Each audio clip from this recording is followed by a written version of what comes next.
Thank you very much, Liz. Annie Ernaux's Les Années, The Years, mirrors half a century of self-writing and the culmination of a new hybrid genre, a kind of impersonal autobiography, intimately self-revealing and at the same time sociologically and historically illuminating. Working on memory fragments, old photos, snatches of songs, images, and multifarious common references from the post-war period to the present, she provokes instant recognition of forgotten daily life trivia as well as remembrance of historical events, and makes the reader feel the rush of lived time. She identifies herself strongly with the lineage of Simone de Beauvoir, and also May 68's tradition-breaking move towards greater socio-political awareness, access to rights for women, and possibilities of self-realization. Her late-life perspectives on the cultural transformations that have taken place since her childhood, and especially the change of perspective caused by her mother's Alzheimer and death, produce a paradoxical blend of beyond-the-grave detachment, on one hand, and sensual closeness, on the other, to our recent history.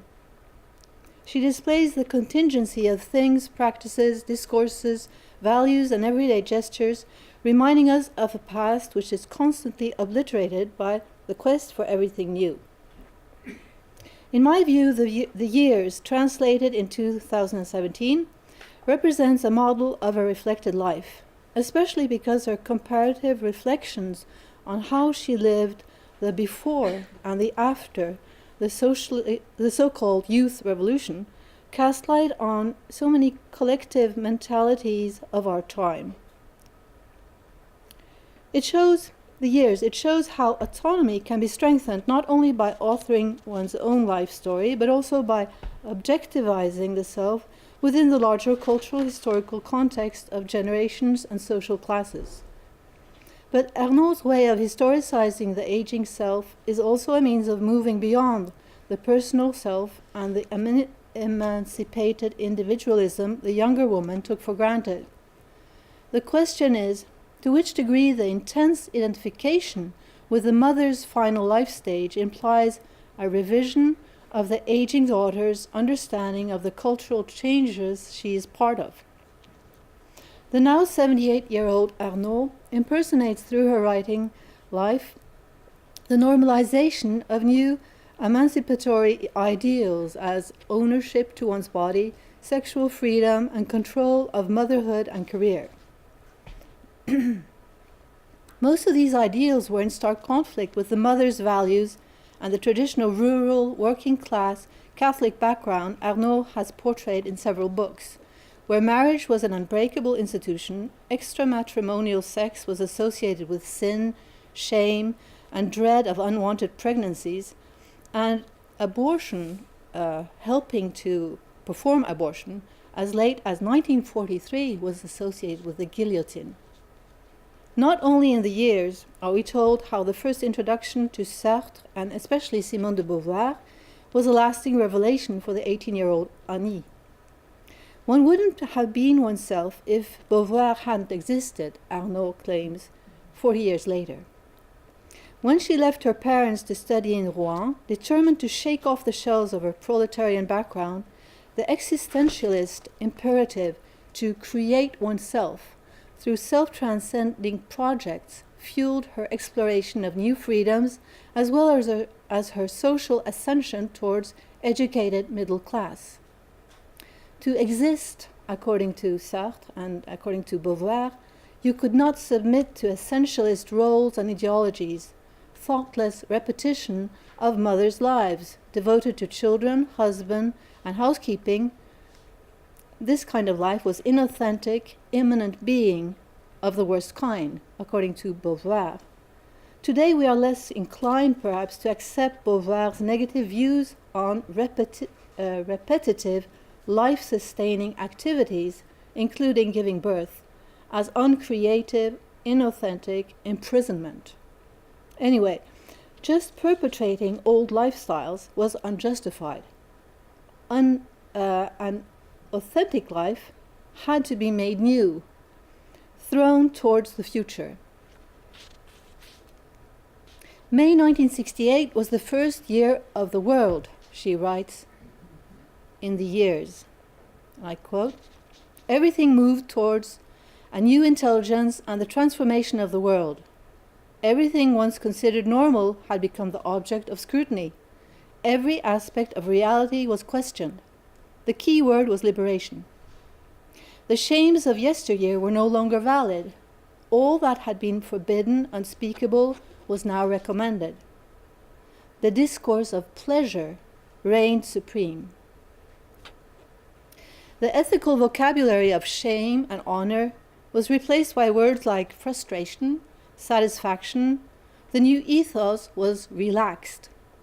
Those who didn't feel pleasure had a complex. With the youth revolution, the past seemed to fade, and the present, Ernaux claims, started to become invasive.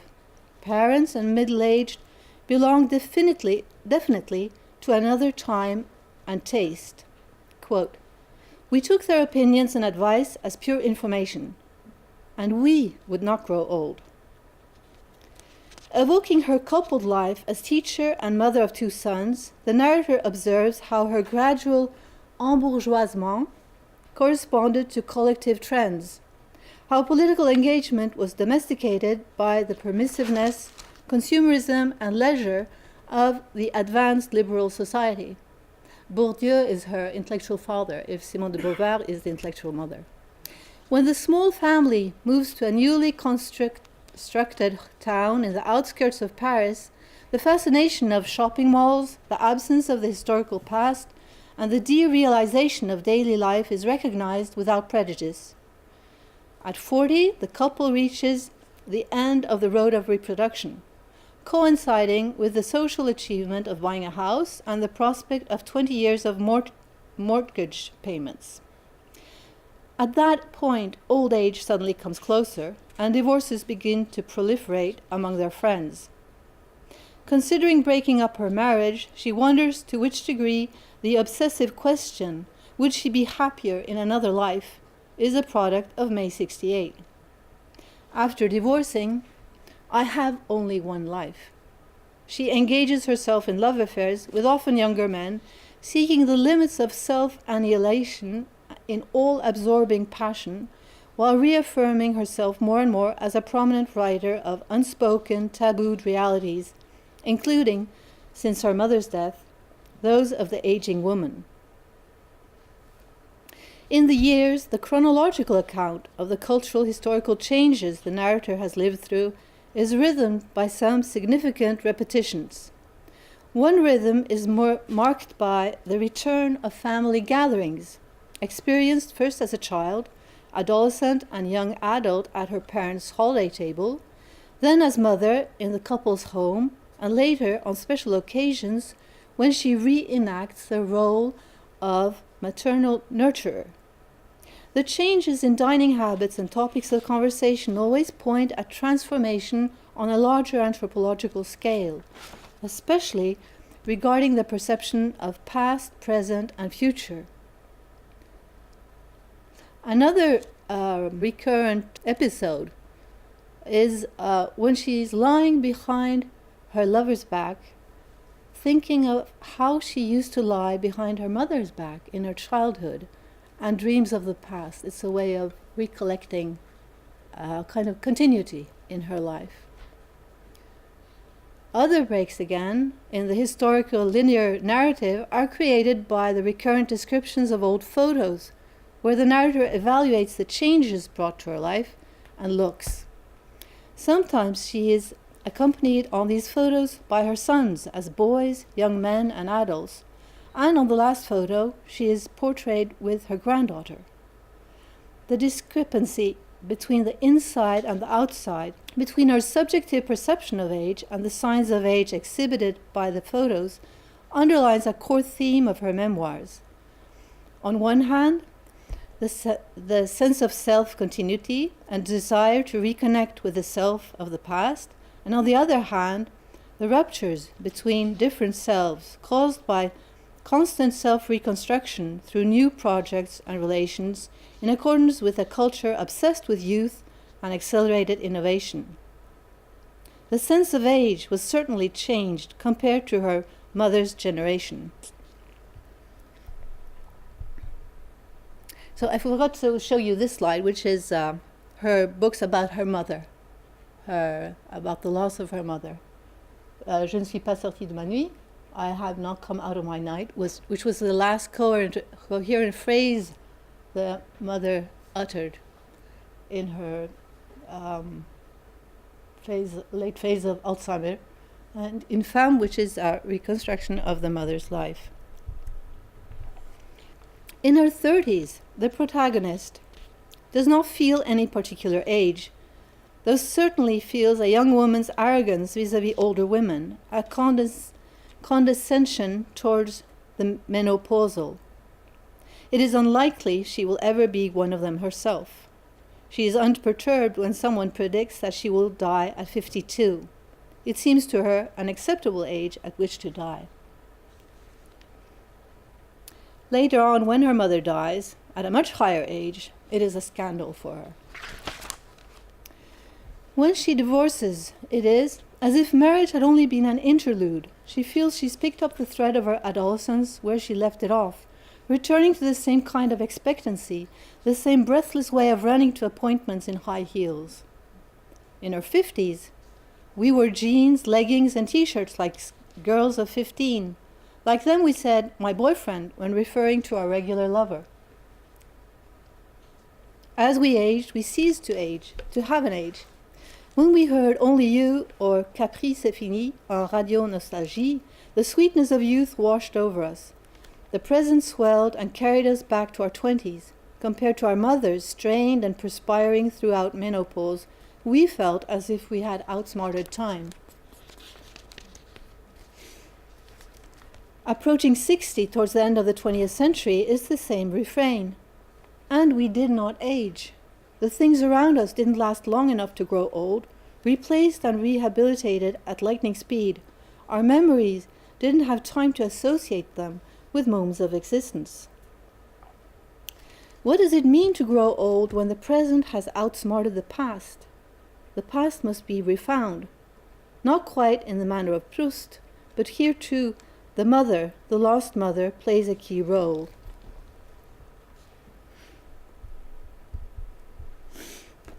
In Ernaux's works, meta-commentary often confirms that she's explicitly portraying herself.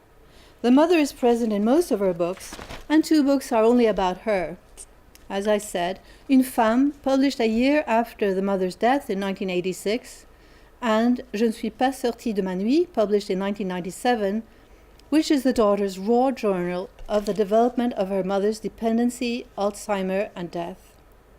As a young girl, she only wanted to get away from her mother. In the 2 books about her death, she cannot let her go. Even if she was demented, as she says, or crazy, even if their only common reference had been the grandsons, rather crazy than dead, she says. The mother was the origin of the world and the link to the past. The Years, Ernaux's most complete and ambitious self-biographical work, and a turning point in her writing, was born out of losing her mother. Consequently, the impossible quest for a literary genre capable of encompassing the totality of the loss of the mother becomes another recurrent topic of The Years, which ends in the matter of Proust, with the finding of the form of the book the reader is about to finish. But the book is not born out of the Proustian sensation of being a series of remembered, superposed, palimpsest selves existing in different times and spaces at the same time, but rather the engulfing sensation of belonging to, quote, an indistinct whole whose parts she manages to pull free, one at a time, through an effort of critical consciousness. Elements of herself, customs, gestures, words, etc. It's a kind of vast collective sensation that takes her consciousness, her entire being, into itself. I continue the quote. She has the same feeling, alone in the car on the highway, of being taken into the definable whole of the world of now, from the closest to the most remote of things. The Years is a total work. Its method combines critical analysis and half-dreamt, fragmented memories, evoking the obscure confines of consciousness and consciousness dissolved. Together with the other books on her lost mother, it inscribes the mother into the author's own world of words, ideas, and narratives, in an open-ended historical space as vast as a mythical origin. Quote, "It was only when my mother became history that I started to feel less lonely and out of place in a world ruled by words and ideas, the world where she had wanted me to live." And she says somewhere that she gives birth to her mother by historicizing her.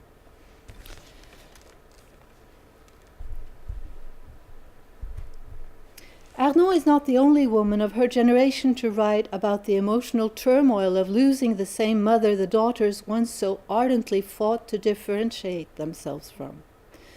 Simone de Beauvoir expresses the same shock in A Very Easy Death, which, as these other books, is also typically very short, very intense, very emotional, and in the first person. Norwegian-Austrian Wenche Mühlheisen's late literary debut was a direct consequence of caring for her dying mother. Earlier in life, Mühlheisen had also done what she could to become different from her mother. She spent almost a decade in a utopian commune practicing Reichian ideals of sexual freedom, transgressing taboos of the feminine body as a performance artist. Specializing later in gender studies, she recently abandoned her professorship to write autobiographical inspired novels, the first one directly following her mother's death. I should have lifted you carefully over. Jeg skulle ha løftet deg varsomt over, referring to the mother who has become as fragile as a newborn baby. This book relates, in a mixture of diary fragments, poetry, and clinical self-report, the intense identification she experienced with the mother, the humiliation and the shame confronted with the aging, ailing mother's condition. You will remember that liberation from bodily shame was an important aspect of sexual liberation. But it comes back, not as the shame of the daughter of not having taken care of the mother, but it's sort of the shame of natural death and decline. The loss of control, the dependency. Why did my mother's death shake me so deeply? Asks Simone de Beauvoir towards the end of her account. She writes that she was sort of indifferent to her mother and she didn't respect her. So she was very surprised herself by her reaction. Given the radical differences between the old woman's more traditional role-abiding self and the younger woman's constantly renewed projects of self-realization, what was transmitted from mother to daughter and vice versa? What is the lesson to learn for old age from the daughter who thought she would never age? What insights were born from the painfully symbolic conjunction of daughters approaching menopause and the aging mother's Alzheimer and death? The answers, of course, will not be given here, and they will be many and different also for each author. But writing themselves and their mothers into a historical process of change and abandonment of traditional female roles, these authors, especially Ernaux and Mühlheisen, seem at the same time, with the corporeal identification they all experience with their mothers, to fall into another circular temporality, contradicting the progress narratives, the march towards freedom of their liberational projects, at least for a while. Wenche Mühlheisen asks in a poem, can you recognize your mother in yourself? Can you recognize the origin, the first mover, the substance? in your inauthentic stage self, in your performative soul, in your strategic desire. She's being self-ironic here. Is it the clash between emancipated culturalism and biological naturalism which causes the shock? I don't know. Maybe it is the hard lesson in dependency, all the more poignant as independence from mother and control of motherhood has been such a driving force in the daughters' lives. When the demented, institutionalized mother in Ernaux's Je ne suis pas sortie de ma nuit calls the daughter by her name, Annie, the voice sounds as in deep childhood. Take me with you. And the ambivalence of dependency versus long fought for independence is laid bare. The daughter was lovingly dependent on her mother as a child. Maybe the mother's dependency on the daughter as she becomes as a baby produces a new understanding of the human condition as dependent, something the years also conveys by the focus on the historical, sociological determinisms that shape ourselves. In the years, the first form is replaced, the I form, is replaced by we, they, and she. One message might be that the self is also collective. Personal memory is not enough to make a memoir. While aging, you learn to recognize yourself in your mother and in your time, at least parts of yourself. Another suggested lesson is the hubris of a self-construed, totally controlled life project, and maybe a lesson which might give some release from the pressures of our culture's excessive individualism, and maybe a rehabilitation of repetition, vegetation, sinking into the generational chain of daughters and mothers and grandmothers and so on. Thank you.